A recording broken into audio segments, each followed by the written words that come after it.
ತಾವು ಲಕ್ಷ್ಮಣ ಸವದಿ ಮತ್ತು ತಾವು ಆಪ್ತರು ಸರ್. ಚಿದಾನಂದ ಸವದಿ ಮತ್ತು ತಮ್ಮ ಬೆಂಬಲಿಗರ ಮಧ್ಯೆ ಕೆಲವೊಂದು ದಿನಗಳ ಹಿಂದೆ ವಾಗ್ವಾದ, ವಿವಾದ, ಸೋಷಿಯಲ್ ಮೀಡಿಯಾ ವಿವಾದ ಇದೆಲ್ಲ ಏನೂ ಇಲ್ಲ. ಲಕ್ಷ್ಮಣ ಸವದಿಯವರು ನಾನು ಒಳ್ಳೆ ಗೆಳೆಯರು ಇದೇವಿ ಮುಂದುವರಿತೀವಿ. ಮತ್ತು ತಮ್ಮ ಆಪ್ತರು ಯಾಕೆ ಸರ್ ಈ ರೀತಿ ಸ್ಟೇಟ್ಮೆಂಟ್ ಕೊಡ್ತಾರೆ? ಸೌದಿ ಆಪ್ತರು ಯಾಕೆ ಸ್ಟೇಟ್ಮೆಂಟ್ ಕೊಡ್ತಾರೆ? ಕೆಲವು ಮಂದಿಗೆ ಏನೋ ಒಂದು ಅವ್ರು ಬರ್ಯಾನ ಇವ್ರು ಬರೀದು, ಇವ್ರು ಬರ್ಯಾನ ಅವ್ರು ಬರೀದು. ಸರ್, ಇದು ಪತ್ರಕರ್ತರ ಸಮಸ್ಯೆ ಅಲ್ಲ. ತಮ್ಮ ಬೆಂಬಲಿಗರಿಗೆ ಎಲ್ಲೋ ಹಿಂಭಾಗದಲ್ಲಿ ನಿಂತು ತಾವೇ ಮಾಡಿಸುವಂಥ ಪ್ರಯತ್ನ ಮಾಡ್ತಾ ಇದ್ರಿ ಇಬ್ಬರು ಶಾಸಕರು. ಏನೋ ವೈಮನಸ್ಸು ಬಂದಿದೆ ಈ ರೀತಿ. ಮನಸ್ಸಿಲ್ಲ, ಏನಿಲ್ಲ, ಏನು ಹೇಳಿದೀವಿ ನಾವು ರೋಡ್ ಬ್ಯಾಂಕ್ ಅಂತ ಏನು ಬರೆದಾಡಿದೀವಿ, ಒಬ್ಬರಿಗೊಬ್ರು ಬೇದಾಡಿದೀವಿ. ನಾನು DCC ಬ್ಯಾಂಕ್ ಇಲೆಕ್ಷನ್ ಆದ ನಂತರ ನನ್ನ ವರ್ಗದಲ್ಲಿ ನಾನು ಹಾಕ್ತೀನಿ. ಅದೆಲ್ಲ ನಿಜ ಸರ್. ಪ್ರೆಸ್ ಮೀಟ್ ಕರೆದು ಇವೆಲ್ಲ ವಿವಾದಕ್ಕೆ ತೆರೆ ಎಳೆಯಲಾಗುತ್ತೆ ಅಂದ್ರೆ ನಾನು ಮತ್ತೆ ಈಗ ಹೇಳೋದಲ್ಲ, ತಮ್ಮ ಗಮನಕ್ಕೆ ಇಲ್ವಾ? ಈಗ ಹೇಳೋದು ಇದೇ ಪ್ರೆಸ್ ಮೀಟ್ ಮತ್ತೆ ಕರೀತಿದ್ದಂತ ಇಲ್ಲಿ ಕರೆದಿದ್ರೆ ತಮ್ಮ ಆಪ್ತರು ಸರ್ ಎಲ್ಲಿ ಕರೆದು ಸ್ಪಷ್ಟನೆ ಕೊಡಬೇಕು.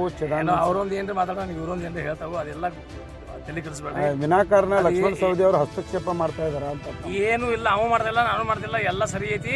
ನೀವೇನು ಬರಕ್ ಹೋಗ್ಬಿಡ, ಎಲ್ಲ ಚಂದ ಇದೀವಿ, ಒಳ್ಳೆ ಇರ್ತೀವಿ, ದೋಸ್ತರು ಇದೀವಿ, ಮುಂದಿರ್ತೀವಿ. 28ಕ್ಕೆ ಸರ್ ನೀವೇ ನಿಲ್ಲೋದ್ರಿ?